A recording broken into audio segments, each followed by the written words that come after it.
How y'all doing? It's Jared. It's an A10 Contego from Benchmade, right? Warren Osborne design. And I think when he designed this, he was just thinking straight up hard use beater knife, right? Something that you can just beat the shit out of and it'll keep it and just take it, right? It's got a blade or a stock thickness of 0.16 inches thick, which is the stock thickness as their 1-62 bushcrafter, dedicated bushcraft knife, if you're familiar with that one. The handle here, you can see the handle is just incredibly aggressively styled. It's just, look at it. I mean, the way that it does have these 90-degree edges, you hear a lot of people complain about that, right? That they actually have sanded off these 90-degree edges. People sell aftermarket scales. You see the way that the liners actually protrude from the line or the actual scales themselves, the liners protrude out a little bit, and so you've got so much jimping and traction all over this handle. It's incorporated into the back spacer here, and then just the overall design itself. You've got this massive finger choil, this massive two-finger cutout finger choil up there, and you just have a really aggressive, really good purchase on this knife, especially with something like gloves on.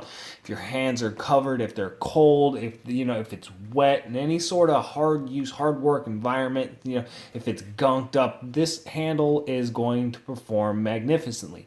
But with that, it is uncomfortable. That's why you hear people say they've sanded down the scales. That's why there is all those aftermarket scales and things like that on that you see on the market if you take a look, is because it literally is uncomfortable. This thing will beat the crap out of your hand, but you're getting a lot with that. It's very purposeful.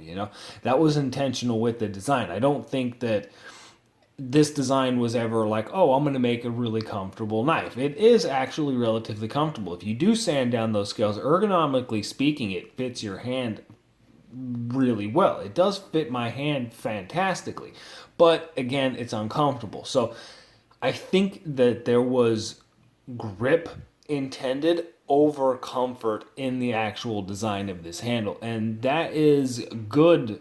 That's good for what this knife is intended for. This reverse Tonto, bringing that much steel as fat and robust of a tip as this is. Again, that 0.16 inch thick stock CPM M4, which is an incredibly tough steel. It's a very tough, very high edge retention. That's the word I'm looking for. It's got a really high edge retention for the toughness that it has, right? And so it's very popular in competition cutting. Competition choppers like to use M4 a lot. A lot of their blades. That's actually what the Benchmade. I can't remember what the number was, but Benchmade did a competition chopper a few years back, and it was in CPM M4. Find one of those and you're lucky. But there's a couple drawbacks to this, right?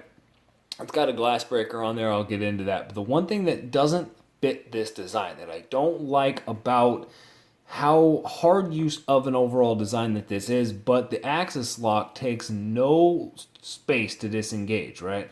I'm going to pull this back that far and the blade is completely disengaged. You see that? And that's not the case with a lot of different axis locks. I pull it back that far, right there, and the blade is actually disengaged. I'm going to pull in a different one here. This is a Crooked River. It's another big ass knife from Benchmade, right?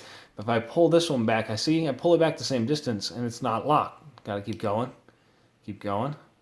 There. And it's unlocked there. Opposed to this 810 right here, which I disengaged that much, a little bit more, right there, and the blade is disengaged. And so that it makes me worry a little bit. I just don't like how easy this is to disengage. And that's not just this unit. That's not just this knife. I've seen a lot of different models. Not all of them are as bad, I don't think. It may have just been because I was in the store playing with a different knife.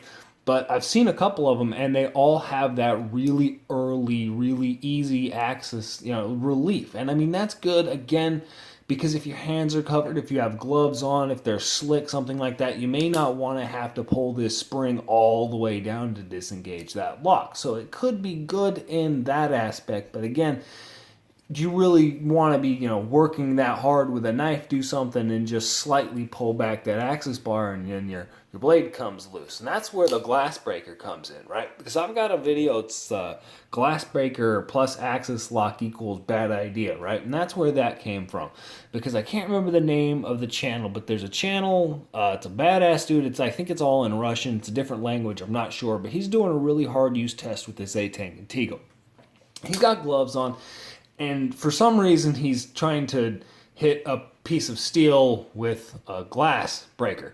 And that I don't fully understand why you would hit a piece of steel with a glass breaker or whatever, And then it actually does break the backspacer, which is legitimate. That backspacer should have held up to that abuse. So it did fail. His backspacer failed in this test, hitting a piece of steel.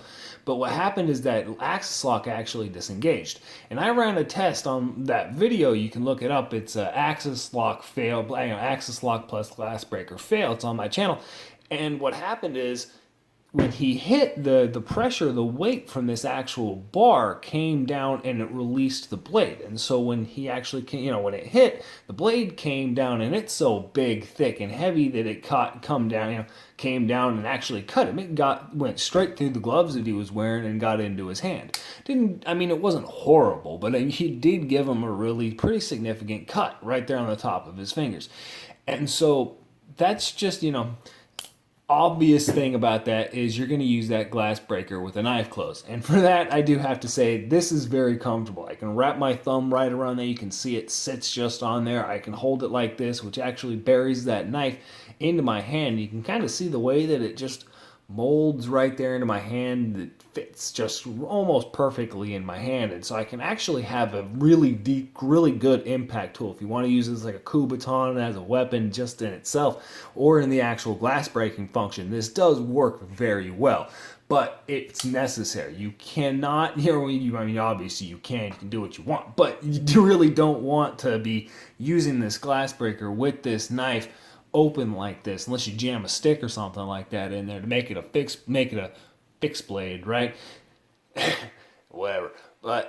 And so that's a little bit of a negative aspect, but again, this knife does have a glass breaker on the pommel, so that's just another way that it really does suit itself to that ultimate hard use, ultimate just kind of badass work knife. I think this is designed mainly for police, military, law enforcement, and I think it's fantastic for that. I really do think it's definitely going to be good for that. I don't know about, again, in the sand, how axis lock works in the sand. If anybody of you guys have ever been in the military and you've actually ever been, over to Afghanistan, something like that, you've had any experience with an axis lock, let me know. I'd be curious to hear about that, because there's a little bit of that on, out there on the social media, but not too much of it. This is not the pocket clip actually that came with this knife. You can see I'm missing a screw there, and the reason for that is it comes with a deep carry pocket clip. Woo! Sorry about that. Knocking the shit out of my tripod. And then that is the pocket clip, deep carry pocket clip that actually does come with it standard. I just didn't like it as much. I definitely like it better with this pocket clip here. There's more sticking out of my pocket, but I like the way that it carries.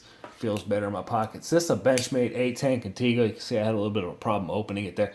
And I will say that this thing kind of does every once in a while. It doesn't happen all the time, and if I try, I can't get it to do it. But every once in a while, this thumb stud being so far out, there's so much space right here, and it's so far out from the actual scale of the frame of the knife that it snags. Like, you can get it hooked on your pants and it snags in every once in a while, and it'll kind of like open up like that as I'm removing it from my pocket.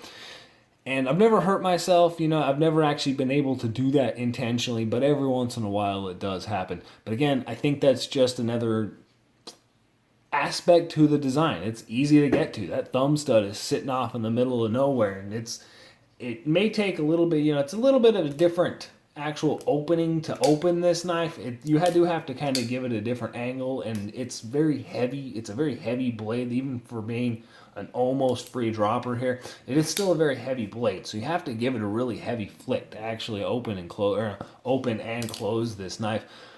But I definitely like it. It's not something that I carry all the time. Honestly, I'm not the biggest fan of the reverse Tonto. It's definitely nice. Can't bag on it, but yeah, that's it. Benchmade A10 Contego. Y'all have a good one.